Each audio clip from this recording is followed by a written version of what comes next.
SMT Nation, we are back. Nation, in today's video, I want to discuss the Brightspeed and Verizon partnership to convert copper subscribers over to Verizon 5G Home Internet, I guess FWA subscribers. Now, they're not going to be Verizon customers. They're going to be Brightspeed customers, but they're going to be utilizing the Verizon 5G ultrawideband network as a service. And there's a handful of things that I want to mention today that are really important to note as we move forward in this partnership. So I'll be sure to link the article from Jeff. It's over at lightreading.com. The link will be in the description, and then there you could find ways to support us, like and share content, subscribe if you're new here, and turn on the notification bell so you never miss an upload from the SMT. All right, so I've got about 5 or 6 important things to mention. Let's get through them quickly. The first thing, DSL and copper is absolutely over from a cost of operation standpoint, and just the maintenance piece. AT&T's decommissioning all theirs. We see these regional providers doing the same thing. They've got a solution. Verizon will facilitate it. Now, with respect to the fiber piece, it may be too costly for some companies to actually build it without B dollars, without funding. Municipalities helping support this financially. Doesn't look like they want to do it. Or if they're going to do it, it may come at a later time when the funding is there. So I think that's what's happening here with Brightspeed. I don't know there's a guarantee they'll ever get fiber in the locations where they have Verizon Wireless access, right, to the network.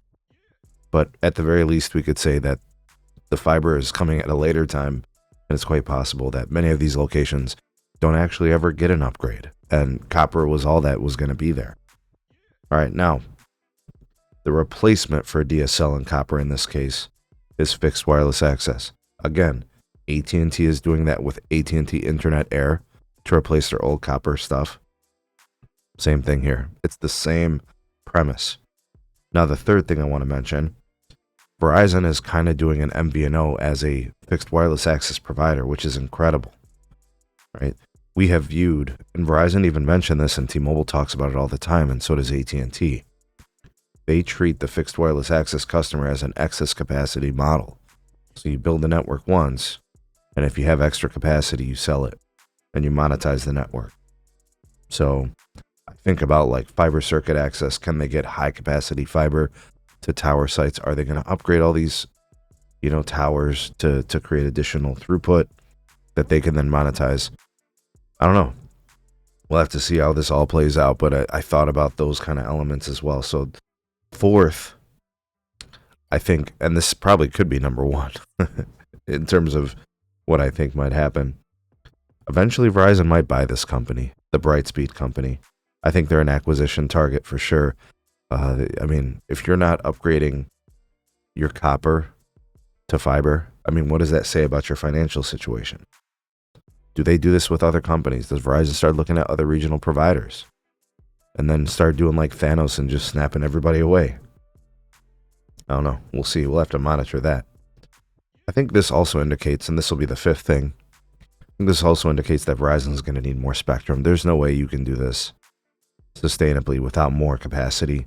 You need the airwaves, you need the FCC, the DoD, all of this with, spectrum. We'll just call it, sub 6 gigahertz spectrum, as it's referred to.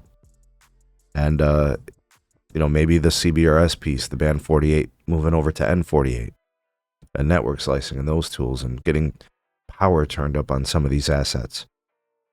It's going to be required, because they're clearly using it, and they're using it for all the right things. They're closing the digital divide, right?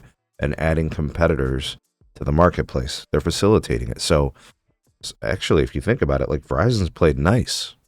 They've enabled cable and MVNO, track phone. They become competitive there. I think also like with stuff like this, their own branded 5G home services and all of that. So I think Verizon's basically going to say to the government, we're doing everything we can here. We're doing all the right things. Throw us a bone. Regulators might see this and say, man, Verizon, you've been pretty nice lately. We'll see. Politics, right? And then to kind of cap things off, the sixth thing I want to mention in today's video, how the hell is Dish not getting involved in things like this? how the hell are they not putting their spectrum to use and making simple double dip, kind of build the network once, monetize? I mean, they have less than 8 million subscribers. I think it's closer to 7 million maybe. You got all that spectrum. I mean, Dish has almost as much spectrum, or maybe the same amount. I don't know. I'm trying to think back. Maybe more spectrum than any of the carriers did before the T-Mobile and Sprint merger, before C-band and stuff. Like, Dish should be monetizing their network. How don't they have partnerships like this? Now, Dish has proven that they don't know how to deal with customers and they don't have good systems and all those things. But if you could build the network and just let people use it and monetize it, how the hell doesn't that work? Right? I don't know. Every time I test a Dish site, it's getting like over 300 megabits per second, and nobody's on it. So how is, you're paying for power, you're paying for fiber circuit access, you get all this gear up, and nobody's using it. I mean, couldn't you monetize with a few FWA users on some of those sectors? Oh, man.